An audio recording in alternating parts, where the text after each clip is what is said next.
May 15, 1945, Glücksburg Castle, 3 kilometers north of Flensburg, Germany, 9:30 hours. Morning was clear and cool. Through castle windows, Paul Nitze could see Flensburg fjord in distance. Waters calm despite chaos that had consumed Europe for 6 years. He sat across wooden table from man who kept Nazi Germany's war machine running for 3 years, while Allied bombs rained down on every major industrial city in Reich. Albert Speer was 40 years old, impeccably dressed in tailored suit despite being prisoner of war, sat with hands folded on table. Posture perfect, expression composed, almost relaxed. No swagger, no defiance, just quiet calculation behind his eyes. Nitze was 38, former investment banker from Wall Street who traded world of high finance for government service, when his mentor James Forstall called him to Washington in 1940. Now he was vice chairman of United States Strategic Bombing Survey. He had one question that mattered more than all others. But first, he needed Speer to trust him, or at least to believe that cooperation served his interests better than silence. War in Europe had ended 8 days earlier. May 7th, Germany signed Instrument of Unconditional Surrender at Reims, France. Adolf Hitler had shot himself in Berlin bunker April 30, as Soviet artillery pounded streets above. Grand Admiral Karl Dönitz, Hitler's designated successor, formed what he optimistically called government in Flensburg. Appointed Speer as Minister of Industry and Production. Pretended Germany still existed as sovereign nation. It did not. Germany was corpse. Question now was what lessons living could extract from examining that corpse before its enemies divided remains among themselves. American forces arrived in Flensburg May 15th. Race to interrogate Speer was over. Nitze got there first. United Nations War Crimes Commission wanted Speer in chains. Wanted him tried alongside Goering and other Nazi leaders. But Nitze needed him talking first. Pacific War was still raging. American bombers hitting Japanese cities with same systematic fury they unleashed on Germany. Tokyo had burned. Osaka had burned. Nagoya had burned. But nobody knew if it would work. If strategic bombing alone could force Japan to surrender without nightmare of ground invasion. Estimates for invading Japanese home islands predicted 500,000 American casualties, perhaps more. Strategic bombing had to work. It had to force capitulation without American soldiers fighting through every city, every village, every mountain fortress. Japanese commanders would defend to last man. But first, Americans needed to understand what had actually worked against Germany. Only one man in the world knew complete answer: Speer. And in next 7 days, Speer would reveal something that would reshape American understanding of modern warfare. Something about production. Something about numbers. Something that explained why Germany never had chance. Not courage, not tactics, not strategy, just mathematics. Cold, brutal, inescapable mathematics. Nitze had been chasing this interrogation for weeks. Strategic Bombing Survey had been established November 1944 by Secretary of War Henry Stimson following directive from President Franklin Roosevelt. Mission was straightforward on paper: determine what effect strategic bombing had on Germany's ability to wage war, document successes and failures, use those lessons in Pacific. Nitze had assembled formidable team. John Kenneth Galbraith, economist who would later become famous as Harvard professor and best-selling author, was sitting in room with him at Glücksburg. George Ball, who would serve as Under-Secretary of State in Kennedy and Johnson administrations, had been leading teams across Germany for months, examining bombed factories, interviewing shell-shocked industrialists, studying production records salvaged from facilities Allied bombs had turned into rubble. But Speer was the prize, keystone that would make sense of all other interviews, all documents, all bomb damage assessments. Speer had run entire German war economy since February 1942, when he took over Ministry of Armaments following death of his predecessor, Fritz Todt, in aircraft accident.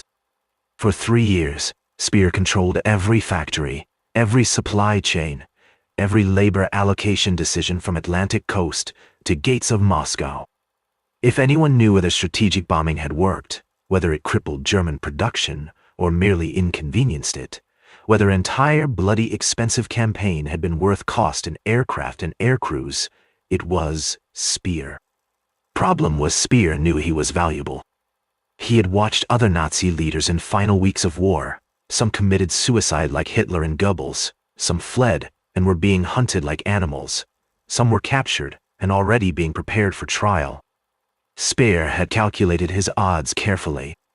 His name was not as infamous as Goering's or Himmler's. He had not given speeches calling for extermination. He had not run concentration camps. He was technocrat, architect, production genius who kept Germany fighting years longer than anyone thought possible. If he played this correctly, if he made himself indispensable to Americans, if he told them what they wanted to know about strategic bombing, maybe they would protect him from hangman's noose. Maybe they would tell prosecutors at Nuremberg that Speer had been cooperative, had been different from others, had helped Allied cause by explaining what worked and what did not. It was calculated risk, but Speer was man who understood calculations. So Speer had already decided his strategy before Nitze asked first question: full cooperation, total transparency. He would tell Americans everything they wanted to know about German war production, about effects of strategic bombing, about Hitler's final days, about collapse of Reich's economy. Everything except one subject that could get him hanged: his knowledge of and complicity in Holocaust. That topic was forbidden territory. Speer would maintain he had been too busy with production to know full scope of what was happening in camps, would claim ignorance while taking responsibility for German defeat in abstract. It was tightrope to walk, but Speer believed he could walk it. Nitze understood this calculation immediately, could see it in how Speer leaned forward slightly when questions touched on technical matters of production and bombing effectiveness. Could see how Speer's expression closed down like vault door slamming shut whenever topics approached moral questions. Nitze made tactical decision. He would ask about factories, not atrocities, about production numbers, not slave labor, about bomb damage to industrial plants, not extermination camps. Get information survey needed. Leave war crimes questions for prosecutors at Nuremberg, who would interrogate Speer in courtroom with judges and evidence and penalties. Nitze's job was narrower and more immediate. Figure out what strategic bombing accomplished. Use that knowledge to end war in Pacific before more Americans died. For 7 days from May 15 through May 21st, Nitze and his team questioned Speer. 5 hours per day, sometimes extending into evening when Speer was particularly forthcoming. Each morning, Speer would arrive at interrogation room in same well-tailored suit, pleasant, cooperative, occasionally offering insights and documents Americans had not even thought to request. He walked them through what he called bombing highlights of German war economy. First came discussion of dispersal. After Hamburg firestorm in July 1943, Speer initiated massive program to disperse critical production from large concentrated factories into smaller facilities scattered across Germany and occupied territories. Fighter aircraft production, previously concentrated in a handful of large plants around Regensburg and Augsburg, was spread across 729 facilities by early 1944. Some were underground, some in forests, some in small towns Americans had never heard of. Result was remarkable. Despite heaviest bombing campaign in history, German aircraft production peaked in September 1944 at 3,538 fighters produced in a single month. Compared to May 1942, before Speer took over, 1,076 fighters. German fighter production tripled under Speer during period when Allied bombers were systematically destroying German cities.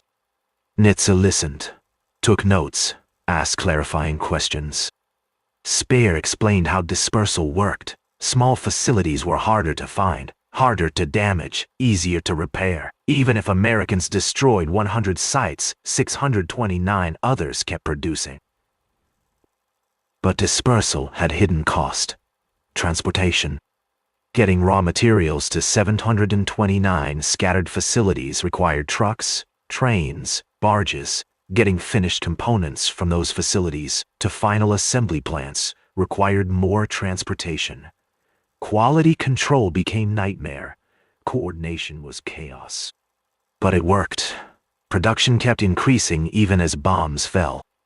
Then Speer reached critical point. He leaned forward, made direct eye contact with Nitze. "Oil," Speer said. "That is what defeated us. Not the bombing of cities, not bombing of factories, the bombing of oil." Nitze stopped writing. "Explain," he said. Speer pulled out documents, production charts, transportation logs, fuel allocation records. May 1944, Allied air forces shifted strategy. Started systematically targeting synthetic oil plants and refineries. Germany produced most of its fuel from coal using Fischer-Tropsch process at dozen large synthetic fuel plants. These plants were complex, could not be dispersed, could not be hidden, could not be quickly repaired when damaged. Allied bombers hit Lona plant May 12, 1944, destroyed 85% of production capacity, hit it again May 28, again May 29, again June 18, again June 18, again July 7, again July 20. Plant that produced 400,000 tons of fuel per year produced almost nothing for 6 months. Same pattern repeated across all major synthetic fuel facilities: Politz, Brooks, Meersburg, Blechhammer. By September 1944, German fuel production had collapsed to 10,000 tons per month, down from 175,000 tons per month before oil campaign began. "What happened?" Nitze asked. "Everything stopped," Speer said. Aircraft sat on ground, no fuel for training flights. New pilots arrived at combat units with 20-30 flight hours. Experienced Allied pilots had 300-400 hours. Tanks could not move. Panzers designed to defend Germany sat immobile for lack of diesel. Trucks could not deliver materials. Production lines shut down not because factories were bombed, but because raw materials could not reach them. Distribution collapsed. Factories produced goods that could not be transported to front. "We had fighter aircraft," Speer said. September 1944, we produced 3,538 fighters. But we could not fuel them. They sat in storage while Allied bombers destroyed Germany unopposed. That was revelation Nitze needed. Strategic bombing worked, but not how pre-war theorists predicted. Not by destroying worker morale, not by leveling cities, not even by hitting factories. It worked by targeting resource that could not be replaced: oil, paint. Speer continued. He showed Nitze transportation statistics. October 1943. German railways moved 900,000 freight cars per month. October 1944. 250,000 freight cars per month. Difference was not bomb damage to tracks or stations. Rails could be repaired quickly. Difference was fuel. Locomotives could not run without coal. Trucks could not deliver coal without diesel. Oil shortage created cascade failure across entire German economy. "When did you know Germany would lose?" Nitze asked. Speer paused, considered question carefully. "I knew Germany could not win after August 1943, he said. But I knew Germany would certainly lose after May 1944 when oil campaign began." "Why continue?" Galbraith asked. "Because stopping meant immediate collapse," Speer said. As long as production continued, German army could defend, could make Allies pay cost in blood for every kilometer, could perhaps negotiate terms better than unconditional surrender. "Did you believe that?" Nitze asked. "No," Speer said quietly, "but Hitler believed it. And I served Hitler."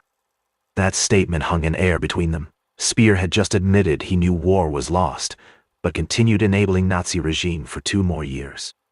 Nitze did not press further. He had information he needed about strategic bombing. War crimes prosecutors would deal with moral implications. Over next 5 days, interrogation continued. Speer provided detailed breakdown of German production by category: aircraft, tanks, ammunition, trucks, artillery. Numbers were staggering in absolute terms. German industry produced 132,808 aircraft during war, 67,429 tanks and assault guns, 558,000 artillery pieces, 4.8 million rifles, 1.5 million machine guns. Impressive, Nitze said. Insufficient, Speer replied. He showed Nitze comparison charts, American production versus German production. Aircraft. United States produced 324,750 military aircraft, 1941-1945. Germany produced 132,008. Ratio 2.4 to 1. Tanks. United States produced 88,410 tanks, 1941-1945. Germany produced 67,429 tanks and assault guns. Ratio 1.3 to 1. But then Speer showed naval production. United States, 141 aircraft carriers. Germany, 1 carrier, never completed. United States, 22,000 landing craft. Germany, minimal. Artillery. United States, 24 million artillery pieces. Germany, 558,000. Ratio 4.3 to 1. Trucks. United States, 24 million. Germany, 346,000. Ratio 7 to 1. You see the problem, Speer said. Nitze saw. In every category, American production exceeded German production. In some categories, ratio was overwhelming. But British and Soviet production? Galbraith asked. Speer showed more charts. Soviet Union produced 157,261 aircraft during war. Britain produced 131,549.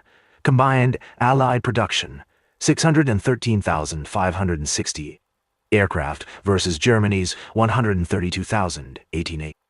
Ratio 4.6 to 1. Soviet tank production, 105,251.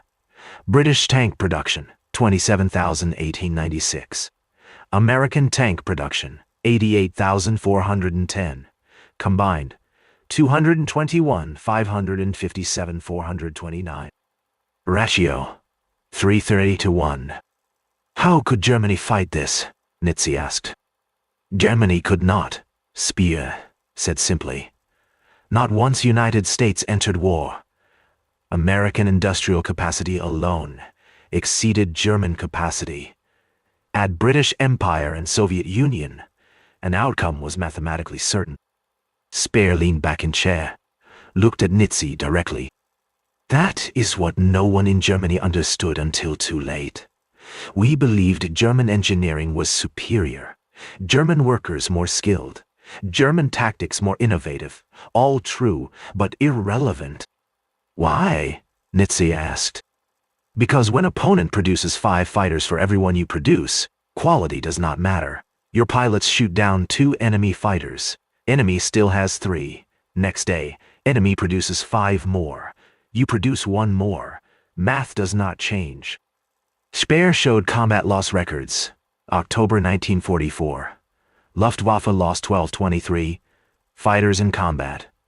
German industry produced 3,301 fighters that month. Net gain, 2,078 fighters. Victory? Nitze asked.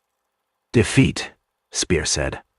Because Allied air forces had 15,000 operational fighters in October 1944. Even gaining 2,000 fighters per month, we could never achieve parity, and we could not fuel fighters we produced. So what was point? Galbraith asked. Point was to continue fighting, Speer said. That was Hitler's order. That was my duty. Nitze understood. Speer had known since 1943 that Germany would lose, had known since mid-1944 that Germany would lose catastrophically. but had continued mobilizing German economy for war because alternative was immediate surrender. Question was, had strategic bombing hastened that defeat? Without oil campaign, Nitze asked, could Germany have fought longer? Yes, Speer said without hesitation. Perhaps 6 additional months. Perhaps 1 year. Long enough for Hitler to hope for miracle weapons or political settlement. And with continued bombing of cities but without oil targeting? War would have continued into 1946, Speer said. American casualties would have been significantly higher. Japanese might have negotiated better terms if European war lasted longer. That was calculation that mattered. Strategic bombing targeting oil shortened war in Europe, saved American lives, prevented Germany from developing atomic weapons or deploying V-2 missiles in decisive numbers. But bombing of cities alone would not have achieved same result. Dresden burned, Hamburg burned. Berlin was rubble. German production continued. Only oil made difference. One more question, Nitze said. If you were planning strategic bombing campaign against Japan, where would you strike? Speer thought carefully. Oil, he said. Always oil. Japan imports oil. Destroy tankers, mine approaches to harbors, target refineries. Without oil, Japanese cannot move troops, cannot supply armies, cannot defend home islands effectively. Not cities? Galbraith asked. Cities are symbols, Speer said. Destroying symbols does not win wars. Destroying resources wins wars. Interrogation ended May 21. Nitze had what he needed. Strategic Bombing Survey would produce 208 separate reports totaling over 3,000 pages. But core findings were simple. 1. Strategic bombing was effective when it targeted irreplaceable resources, especially oil. 2. Bombing of cities alone did not break German morale or halt production. 3. Dispersal of industry could overcome conventional bombing. 4. German production peaked in 1944, despite heaviest bombing. 5. Oil shortage created cascade failure that defeated Germany. Nitze presented these findings to Secretary of War Stimson in June 1945. Timing was critical. America was preparing to invade Japan. Casualty estimates were horrific. But atomic bomb testing succeeded July 16, Hiroshima August 6, Nagasaki August 9. Japan surrendered August 15. Strategic bombing surveys' recommendations about targeting oil were never tested against Japan. War ended too quickly.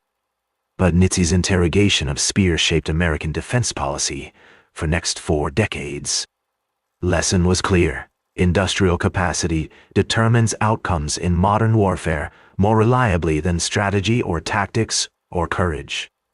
America's ability to outproduce any rival was its greatest strategic advantage. Albert Speer was convicted at Nuremberg of war crimes and crimes against humanity, primarily for his use of slave labor in armaments factories, sentenced to 20 years imprisonment at Spandau prison.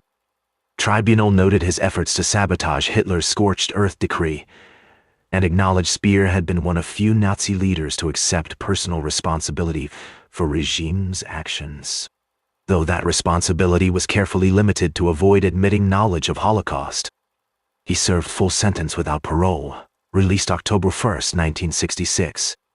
He published 2 memoirs that became international bestsellers, maintained carefully constructed image as a political technocrat who had been seduced by Hitler's charisma, but remained fundamentally decent. This narrative, known as Speer myth, dominated historiography for decades. Only in 1980s and 1990s, when historians gained access to documents Speer had hidden, did full truth emerge. He had extensive knowledge of Holocaust, personally expanded Auschwitz, knew exactly what was happening to Jewish workers in his factories. His entire post-war story was carefully constructed lie designed to evade death penalty and rehabilitate his reputation.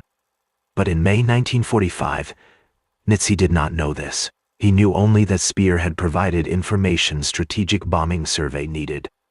Speer died in London September 1, 1981, at age 76 while visiting United Kingdom. His death prompted obituaries describing him as good Nitze, the one who accepted responsibility, architect who became reluctant war criminal. These obituaries infuriated Holocaust survivors and historians who knew truth. Nitze died October 19, 2024, at age 97. His obituary in New York Times described him as one of architects of American Cold War strategy, man who helped shape 50 years of foreign policy. It mentioned strategic bombing survey in single paragraph, did not mention what Speer told him about American production eclipsing German capacity. Strategic bombing survey reports remain in archives, studied occasionally by military historians and defense analysts. Findings on oil targeting influenced air campaign planning in subsequent wars, though commanders often ignored lessons about what does not work. Vietnam War saw American bombers repeat many same mistakes that failed in World War II, targeting infrastructure and morale rather than focusing on resources that could not be replaced. Gulf War 1991 returned to survey's principles. Planners targeting Iraqi oil production, electrical generation, transportation networks, while avoiding indiscriminate city bombing. Campaigns succeeded in objectives. Military historians credited careful study of strategic bombing survey findings. Modern strategic analysts still debate what defeated Germany. Soviet manpower that ground down Wehrmacht on Eastern Front? Allied strategic bombing that destroyed German infrastructure? Hitler's strategic blunders? Cracking of German codes that gave Allies critical intelligence advantages? Every factor contributed, but Speer told Nitze answer in May 1945.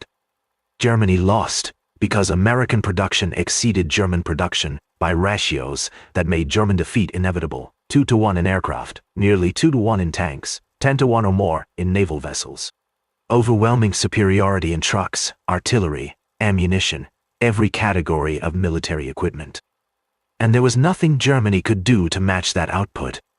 Ruhr Industrial Region was Europe's manufacturing heartland. German engineering was world-class. German workers were skilled and disciplined. German scientists developed jet fighters, ballistic missiles, nearly achieved nuclear fission. None of that mattered when facing an opponent who could produce 5 fighters for every one Germany built, who could replace every sunken cargo ship with 2 more, who could land 1 million soldiers on hostile beach with complete logistical support, because industrial base could supply them indefinitely. This was revelation Paul Nitze carried from Glucksburg Castle in May 1945. Not just that strategic bombing worked when it targeted oil. That was tactically important. But strategically, larger lesson was about industrial capacity as foundation of military power in modern warfare. America had demonstrated form of economic power that no rival could match without fundamentally transforming entire economic system. Soviet Union understood this lesson. Stalin's post-war industrial buildup was designed explicitly to match American productive capacity. Nuclear arms race was partly driven by this understanding.